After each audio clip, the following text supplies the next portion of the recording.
থেকে উঠে ঘুমাতে যাওয়ার আগ পর্যন্ত আমার মনে হয় গৃহিণীদের মাথায় একটাই চিন্তা, আজকে কি রান্না করব? আর কি রান্না করলে আমার পরিবারের সবাই তৃপ্তি করে খাবারটা খাবে। আসসালামু আলাইকুম, সবাই কেমন আছেন? বেলা ১১টা, আমার ব্যস্ততা অনেক আগে থেকেই শুরু হয়ে গেছে। গতকালকেই আমি প্ল্যান করে রেখেছিলাম আজকে আমার রান্নার রুমটা আমি একটু ডিপ ক্লিন করব। ডিপ ক্লিন করেছি ঠিকই, কিন্তু আপনাদের সাথে যে সেটা শেয়ার করব সেটা আর সম্ভব হয়নি। তো আজকে হচ্ছে বেগুন ভর্তা করব। মিষ্টি কুমড়া, পুঁইশাক দিয়ে আমি চিংড়ি মাছ রান্না করব। পুঁইশাকটা আমি গত রাতেই কেটে রেখেছিলাম।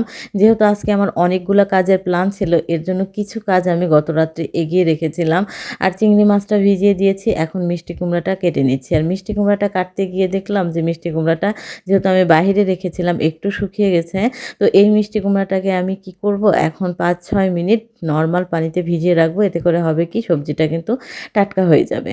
তো যাই হোক, এটা যখন আবার মানে এই রান্না-বান্না শেষ করে আমি যখন আবার রাত্রে ঘুমাতে যাব, মানে রাত্রের খাবার শেষ করে, তখন কিন্তু আবার চিন্তা করতে হবে আগামীকালকে কি রান্না করব। মাঝে, মাঝে মনে হয় কি জানেন? খুব ভালো একটা চাকরি করি আমরা। বিনা বেতনের চাকরি, কোনোই মানে বেতন নাই, কিন্তু কি সুন্দর সার্ভিস দিয়ে যাচ্ছি, কোনো ছুটিও নাই। তো যাই হোক, আমার মতো চিন্তা আপনারা কোন, কোন আপুদের মাথায় আসে আমাকে কিন্তু কমেন্ট করে জানাতে পারেন। তো মাছ কাটা হয়ে গেছে, যে মানে যেগুলো একটু ময়লা হয়েছিল হাঁড়ি-পাতিল সেগুলোও একটু ধুয়ে রাখলাম। আর সবকিছু গুছিয়ে যদি রান্নাটা করা হয় তাহলে কিন্তু মাথায় এতটা চাপ কাজ করে না। তা আমার হয় কি, যে একটু এলোমেলো থাকলেই আমার মাথায় একটা প্রেশার ক্রিয়েট করে যে এটা এদিকে আছে, ওদিকে আছে। বলা যায় যে এটা একটা রোগ। তো সবকিছু গুছিয়ে নিয়েছি। এখন হচ্ছে বেগুন ভর্তা করব। আর এর জন্য বেগুনটাকে আমি বেগুনের গাটা ছিদ্র করে দিচ্ছি। কিন্তু এই বেগুন ভর্তা করতে গিয়ে কিন্তু আমি পুরো ইতিহাস রচনা করে দিয়েছিলাম। মানে একবার ছিদ্র করেছি, লবণ মানে হলুদ লবণ আর সরিষার তেল মেখে নিয়েছি। তারপর এর ভিতরে আবার আমি এই যে খুন্তি ঢুকিয়ে দিয়েছি, পুড়িয়েছি। পরে দেখলাম যে আমার বেগুনের ২ টা বেগুন নষ্ট ছিল। মাত্র ১ টা বেগুন আমি ভর্তা করতে পেরেছি। বলেন কি রকম একটা ইতিহাস রচনা করে ফেললাম। তো এই তো আমার বেগুনটা কিন্তু পোড়ানো হয়ে গেছে। অযথাই কষ্ট করে আমি কাজটা করলাম, কিন্তু এর কোনো ফলাফলও আমি পেলাম না। তো এই তো আমি এখন বেগুনটা নামিয়ে ঠান্ডা করতে দিব। আর এখানে আমি হচ্ছে পুঁইশাক, মিষ্টি কুমড়া, চিংড়ি মাছ রান্না করে নিব। এর জন্য একটা মাটির প্যান বসিয়ে দিলাম। আর এই মাটির প্যানটাতে রান্না করতে আমার অসম্ভব ভালো লাগে। যেকোনো কিছু রান্না করলে অসম্ভব টেস্টি হয়।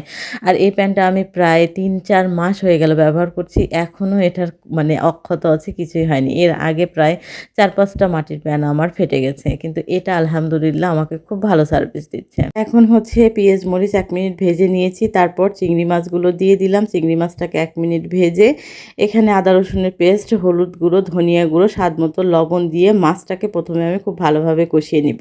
আর এই রান্নাটা তো আমরা সবাই করে থাকি, দেখানোর মতো কোনো রান্নাই না। আর আজকের রান্নায় আমি শুকনো মরিচ গুঁড়োটা ব্যবহার করিনি, যেহেতু আমার বাচ্চারা ঝালটা একেবারেই কম খায়। তো এরপর সামান্য পানি দিয়ে আমি মাছটাকে খুব ভালো মতো কষিয়ে নিয়েছিলাম। আর আমার কাছে মনে হয়েছে যে নর্মাল রান্নার চেয়ে আমি আজকে এই মাটির কড়াইতে রান্না করার জন্য আমার এই তরকারিটা কিন্তু অনেক বেশি টেস্ট হয়েছিল। তো এটা মিষ্টি কুমড়া দিয়ে খুব ভালোভাবে কষিয়ে নিয়েছি। এখন পুঁইশাক দিয়ে দিচ্ছি। পুঁইশাক দিয়েও ২ মিনিট কষিয়ে নিয়ে আমি প্রয়োজন মতো মানে যতটা এখানে ঝোল রাখবো ততটা পানি দিয়ে খুব সুন্দর করে রান্নাটা করে নিয়েছিলাম। তো এই ছিল আজকে আমার রান্নাবান্না। ভিডিও কেমন লাগলো অবশ্যই কমেন্ট করে জানাবেন।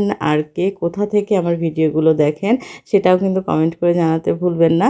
কারণ আপনাদের সুন্দর, সুন্দর কমেন্ট পড়তে আমার অসম্ভব ভালো লাগে। সবাই ভালো থাকবেন, আমার জন্য দোয়া রাখবেন। আল্লাহ হাফিজ।